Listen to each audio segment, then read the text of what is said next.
Hello, I'm Dane, and this is Dane Explains. Do you consider yourself pro-life? If you do, you probably think there are certain circumstances abortion should be permissible.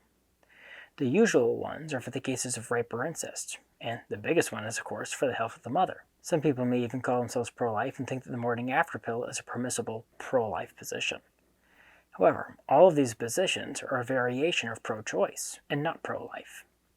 This means that the no exceptions position is the only pro-life position. Let me explain why.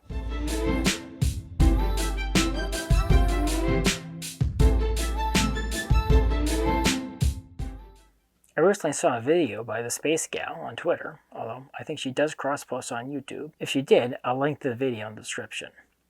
Anyway, even though she's supposed to be a science influencer, she dabbles in politics a lot, especially in her shorts. Her setup was a straw man, or in her case, a straw woman argument that showed the hypocrisy of the I'm pro-life except argument. Although I disagree with her on most of her positions, her argument on the I'm pro-life except position was sound. She made an argument that pointed out the position is effectively the same as the elective abortion position. But let's back up for a moment and first examine the argument that the morning after pill isn't abortion.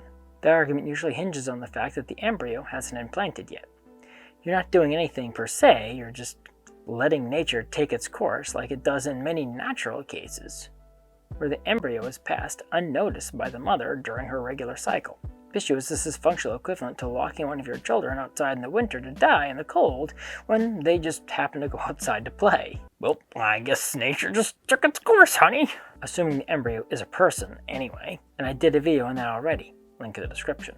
The exceptions made for rape and incest never made sense to me, and the SpaceGal makes a good argument for why it's the same thing as an elective abortion. Why is someone who has been raped seeking an abortion?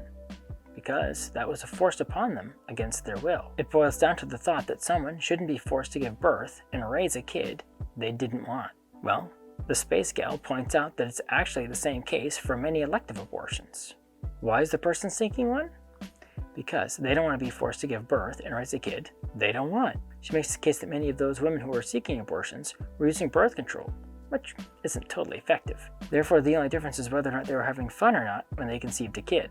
Hanging your argument on allowing or disallowing something based on whether you had fun or not is not a good reason to ban one thing versus the other. Her straw man attempted to make the point that women should have kept their legs crossed, which I agree with, but that's a discussion for another video. Stay tuned for that one.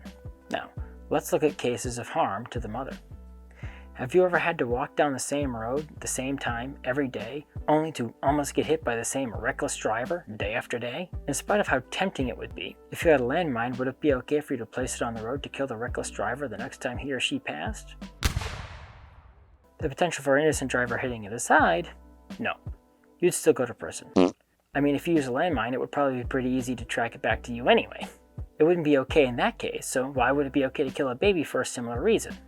On top of that, the baby is less at fault than the reckless driver. If you could do that, why not have the right to kill innocent drivers as well? I mean, after all, what's a reckless driver anyway? It's not like he's trying to be more reckless than any other driver. Besides, accidents happen. It's not like one of the other drivers couldn't make a mistake and hit and kill you, even though they weren't being reckless as you saw it. If you're for abortion in some cases, you're giving someone an excuse to kill another innocent person who was there through no fault of their own. Something that makes figuring out what should be done in each situation easier to figure out is to look at it like this. If the fetus was an adult human and got into a situation where their health is directly tied to another person's health, how would the emergency room handle a situation like that? Would they actively kill one person to save the other? No, they would try to save the lives of both people. Obviously, if the death of one was a foregone conclusion, as would be with the case of an ectopic pregnancy, they would focus all their effort on the person who had a chance. So no, there is never a reason to make an exception for killing innocent life. Thank you for watching. If you like this video, please press the like button.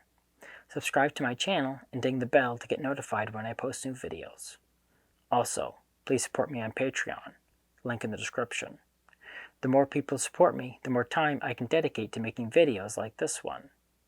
So, until next time, have a great week.